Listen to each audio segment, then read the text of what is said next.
Bonjour, bienvenue sur cette petite vidéo sur les propriétés du conjugué d'un nombre complexe. Donc ici, nous allons étudier 6 premières propriétés du conjugué et nous allons les démontrer une à une. Donc pour commencer, nous allons donc travailler ici le z bar est égal à z.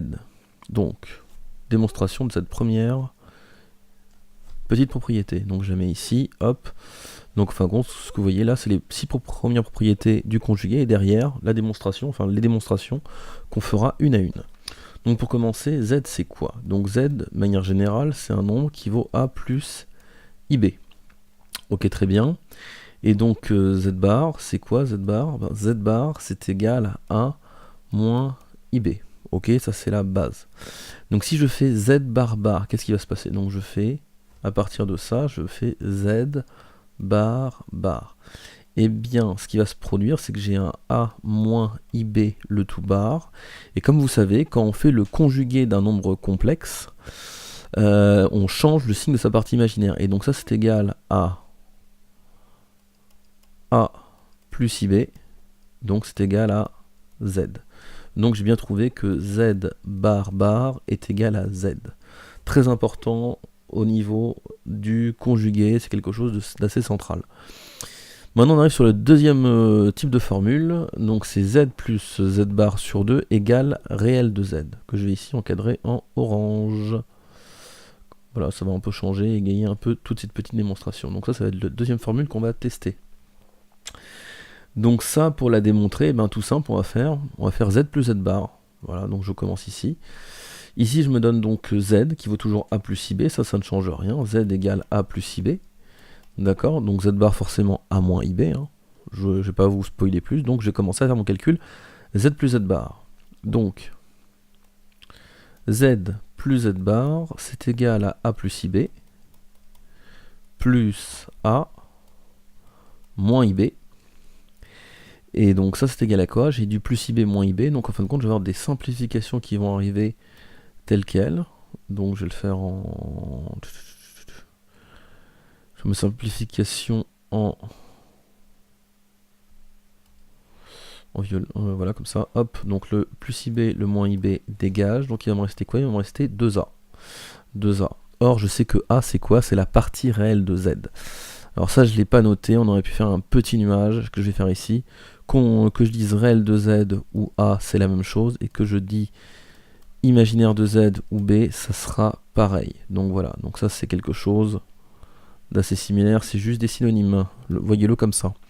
Donc je me trouve avec 2a, donc c'est-à-dire 2 fois réel de z, donc j'ai bien réel de z est égal à z plus z bar sur 2. Fin de l'histoire. On poursuit maintenant avec la troisième, ici, z moins z bar sur 2, imaginaire de z, bim. Donc ici ça va être le même principe, c'est-à-dire que je vais commencer en notant mon z il vaut a plus ib, ça ne change pas. Et j'enchaîne, je vais faire mon z moins z bar.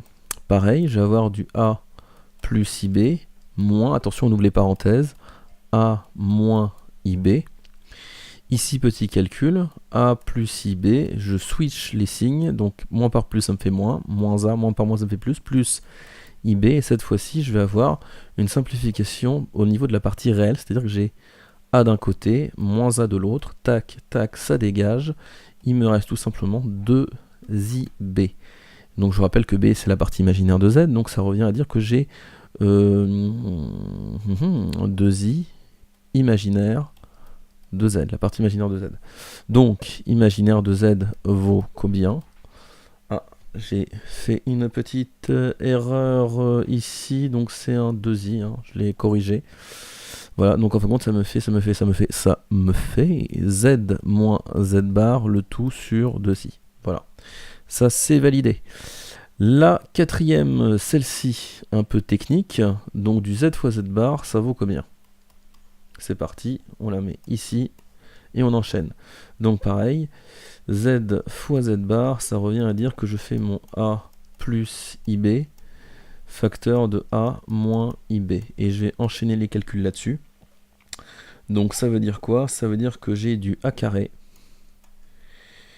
plus abi plus abi moins ABI plus B carré, alors moins par, ça fait du moins, je vais le dire comme ça, moins I carré B, 2. Le I carré fait moins 1, mais moins I carré ça me fait 1, n'oubliez pas, donc en fin de compte cette chose là, moins I carré, ça c'est remplacé par 1, juste un 1. Donc je me retrouve avec tout simplement A carré plus B carré, parce que j'ai des termes les termes croisés qui se sont compensés. Tout ça là, ça vaut 0, ça dégage. Donc je me retrouve avec partie réelle, ça c'est égal à la partie réelle de z au carré, plus la partie imaginaire de z au carré. Toujours très intéressant de l'avoir dans les pognes. Je termine avec les deux petites choses à savoir. Z est un réel, si et seulement si z est égal à z bar. Donc ça, comment on va le prouver? Eh bien, par ce qu'on appelle l'unicité de l'écriture. Si mon z est égal à a plus ib. Donc, alors, z égale z bar, si et seulement si mon a plus ib est égal à mon a moins ib. Je nettoie un peu l'expression, les a dégage, donc il me reste ib égale moins ib, les i dégagent, je me retrouve avec b égale moins b. Or, c'est ce qu'on appelle, là on invoque par unicité de l'écriture. Par unicité de l'écriture, donc ici par unicité de l'écriture, ce qu'on va pouvoir dire, c'est qu'on obtient que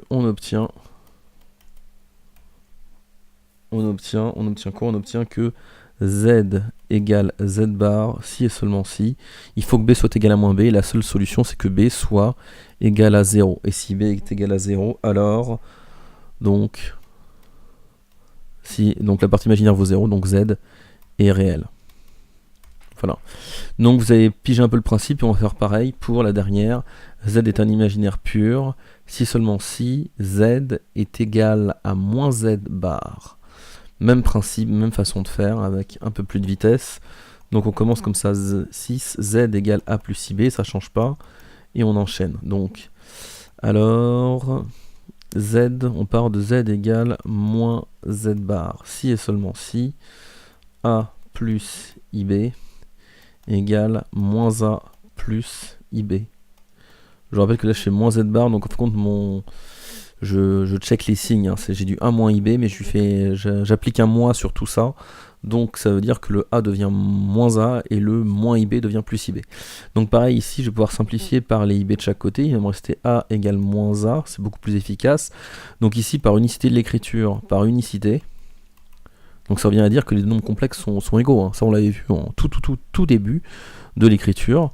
Et ben on obtient tout simplement que pour que z soit égal à moins z bar, il faut que, donc pour que a soit égal à moins a, il faut que a soit égal à 0. Seule solution, donc z est un imaginaire pur. Imaginaire pur. Voilà, vous venez de voir les premières propriétés que l'on check sur ce genre de nombre complexe, donc sur le conjugué du nombre complexe. Ces propriétés très utiles, qui sont assez basiques, qu'il faut savoir démontrer comme ça brièvement, c'est toujours intéressant, et ça vous endurcit au niveau du calcul. Merci d'avoir suivi cette petite vidéo de cours.